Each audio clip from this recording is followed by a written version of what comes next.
With me now on the line from Singapore is Arjuna Mahendran, Asian Head of Investment Strategy at HSBC Private Bank. Many thanks indeed for joining us this morning, Arjuna. One idea, risk off, risk on. Right now it's risk off, isn't it? Yeah, I think we're heading into risk off, particularly with all these jitters about Italy potentially facing some problems with its debt, and of course the other peripheral European nations in the background, and the fact that, President Obama hasn't been able to convince the Republicans to increase the government borrowing in the US. But I think, these are short-term bits of noise.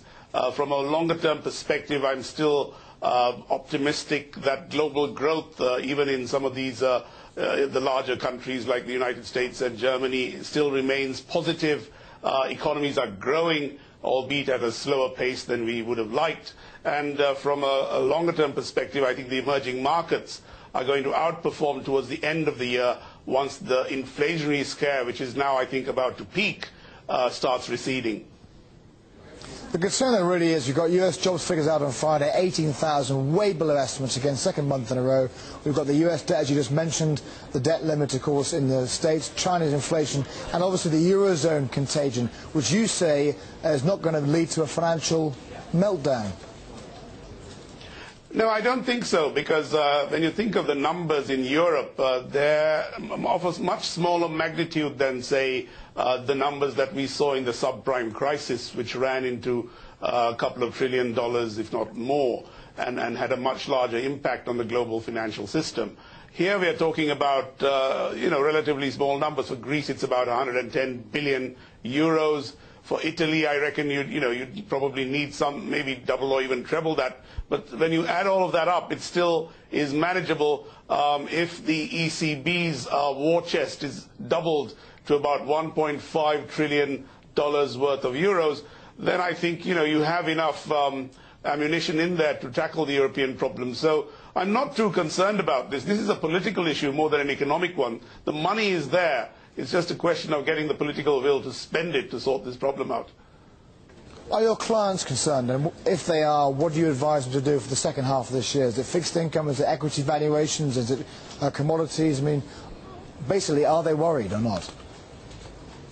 Oh, yes. I mean, there's a lot of worry around because these sorts of problems we are seeing are pretty new and pretty wide-ranging in terms of their potential impact. So there is a lot of concern. You can see that in terms of the risk on, risk off, the waning of risk appetite, if you like, which I think reflects the nervousness. And when you look at the performance of asset classes, you find that emerging market and high-yield bonds, for instance, are probably the best performing asset class right now and have been for the last couple of years, because people are really chasing yield from bonds which they hope will not melt down, at least in the near future.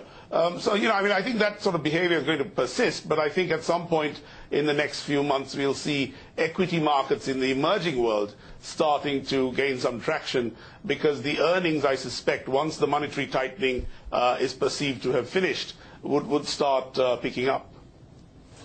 So when you, Arjuna, gathered your team to discuss, the next 6 months of the year, how did you move around your portfolio?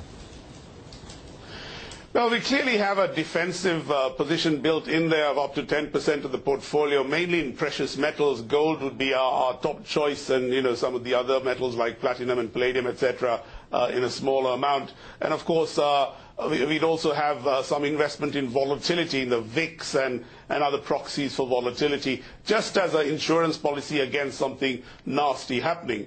But nevertheless, that's, I think, a low probability outcome, so it'll be less than 10%. For the rest of the portfolio, we'd be fairly aggressive on equities from now on, given my expectation that this inflationary scourge of the emerging markets is about to end. And, from that perspective, I'd, be 40 to 50% in equities, with the balance in high-yield bonds and perhaps some hedge funds and commodity exposure. Thanks for joining us, Arjuna Mahendran there. Very upbeat comments there from the head of the investment strategy at HSBC Private Bank.